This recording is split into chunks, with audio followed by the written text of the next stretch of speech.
The Galactic Academy's emergency alarm shrieked through the crystalline corridors, its pitch calibrated to pierce through the auditory range of 47 different species. Professor Velthar's primary stalk stiffened in alarm as the holographic display flashed crimson across the observation deck. "Containment breach in Xenobiology Lab 7, the automated system announced with clinical precision. Class 5 predator specimen has escaped. All students evacuate to designated safe zones immediately." The assembled students, a mixture of Centaurian scholars with their iridescent carapaces, gaseous Nephilim floating in specialized containment suits, and spindly Catherine with their compound eyes, immediately began their evacuation protocols. Exactly as trained, exactly as drilled countless times in simulation, all except one. Marcus Chen, the lone human exchange student, remained at his workstation, fingers flying across the haptic interface as he pulled up the lab's schematics. His classmates had always found him peculiar, too solid, too loud when he moved, and possessing an unsettling tendency to bare his teeth when pleased. "Human Marcus," Velthar's translator clicked urgently, 3 of his eye stalks swiveling toward the young man. "You must evacuate. The Velcrath hunter is extremely dangerous. Your species classification as Deathworlder does not grant immunity to—" "Which lab?" Marcus interrupted. His eyes, those forward-facing predator eyes that still unnerved most of the faculty, locked on the schematic. "This is not the time for— Professor, which lab?" Something in the human's tone made Velthar's survival instinct flare. It wasn't fear. It was the absence of it. "Section 7 Delta." But the containment protocols— Marcus was already moving. The human's gait seemed almost leisurely to those watching from the safety of the observation deck. Yet he covered ground with shocking efficiency. The Catherine student Zixtik, who had studied Earth biology as a hobby, realized with creeping horror what he was witnessing. The human wasn't running from danger. He was stalking toward it. In Lab 7 Delta, 3 Centaurian students huddled behind an overturned research table. The Velcrath hunter, a 6-limbed nightmare of chitin and rage from a world where gravity crushed and atmospheric pressure could rupture organs, clicked and hissed as it prowled between equipment stations. Its kind were apex predators on a planet the Galactic Union classified as barely habitable. The beast's sensory organs locked onto the hiding students. It coiled, preparing to strike. The door hissed open. Marcus stepped through, and the Velcrath's attention snapped toward him instantly.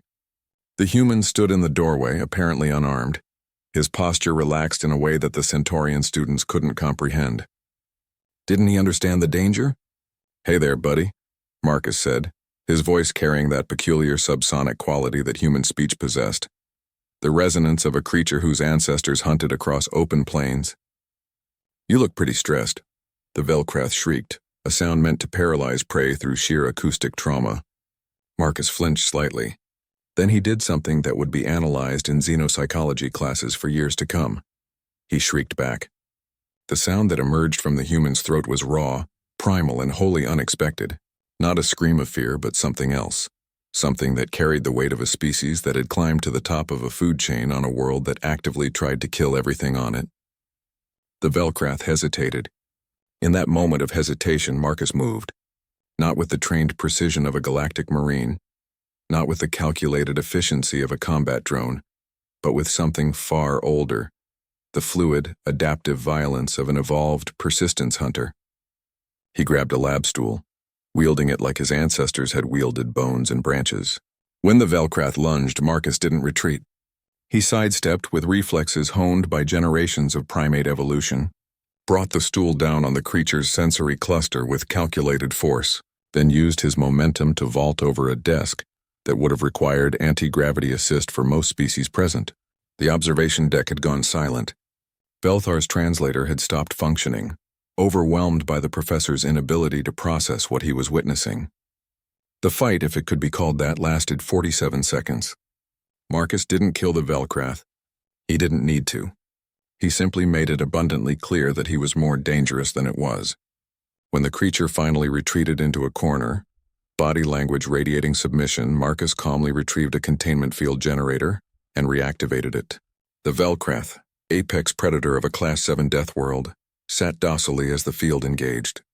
Marcus helped the Centaurian students to their feet, checking each for injuries with a gentleness that seemed at odds with what they'd just witnessed.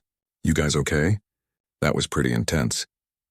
When security arrived 3 minutes later, a full tactical team in powered armor, they found Marcus giving the traumatized students water and quietly explaining that the Velkrath had probably just been scared and disoriented.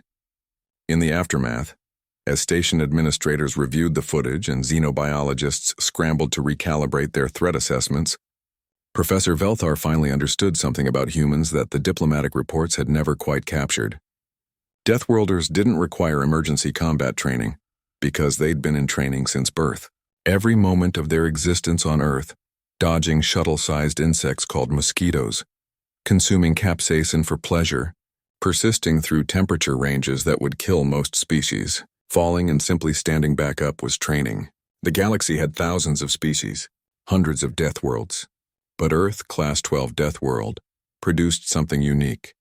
A species that had gotten so good at surviving that they'd forgotten it was supposed to be difficult.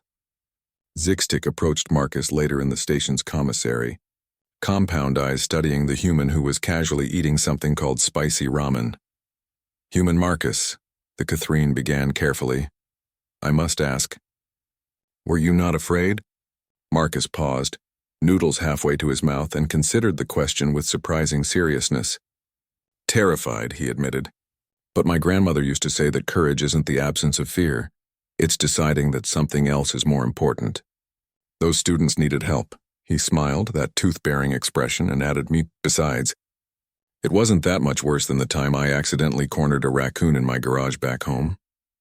Zixtic didn't know what a raccoon was, but he made a mental note to never ever visit Earth.